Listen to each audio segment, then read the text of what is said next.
Hello, Christina. It is Friday, March the 9th. Yes, date right. There we are.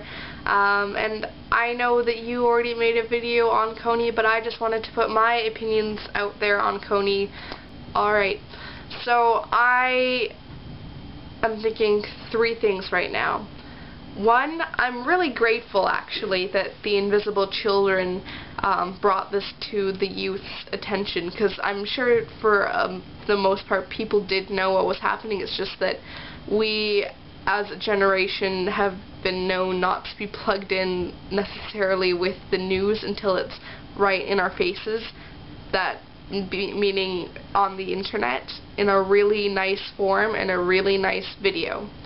The Invisible Children did a really fantastic job on making that video really pretty, for one.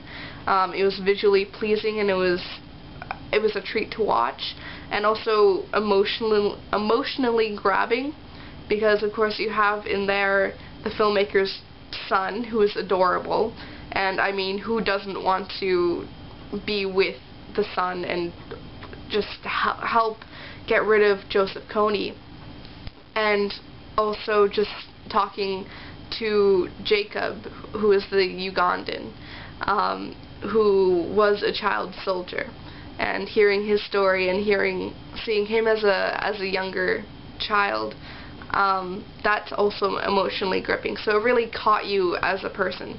So yes, I'm really glad about that. What I'm not glad about is that the Invisible Children are basically using Africa as a way to get money. I don't know if you've seen the graphs. You probably have. They're kicking around.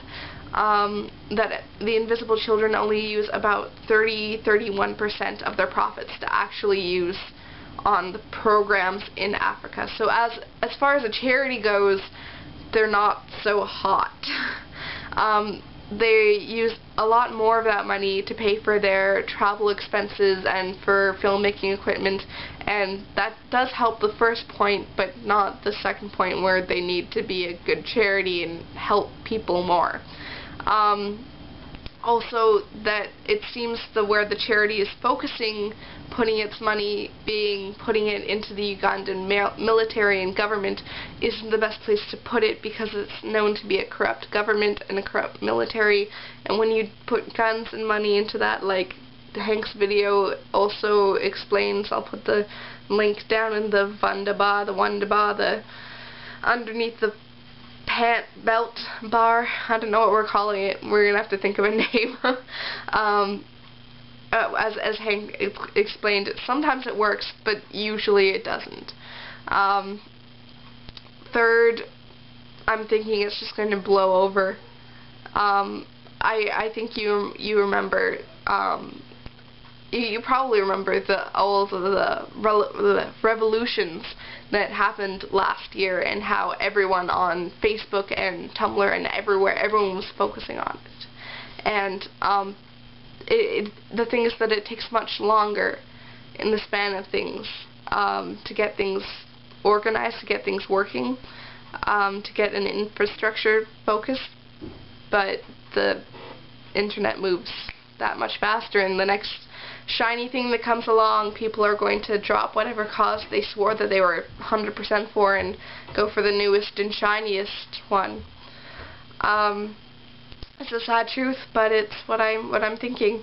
I originally thought what I was going to do, what I thought my original plan was going to be, was I was going to write to the Canadian government, to my MP, to Prime Minister Stephen Harper, and tell him about Uganda. But the thing is, A, he probably already knows about it, and B, there are places that are in way more need of help, such as Syria. Syria needs as much help as it can get right now. So I think that's where I'm going to be putting my efforts into, and money I have, I'll be donating it to more trustworthy charities that donate more closer to 80 to 90 to 99% of its donations. So that's what I'm thinking. I'm hoping you're having a great weekend, and DFTBA.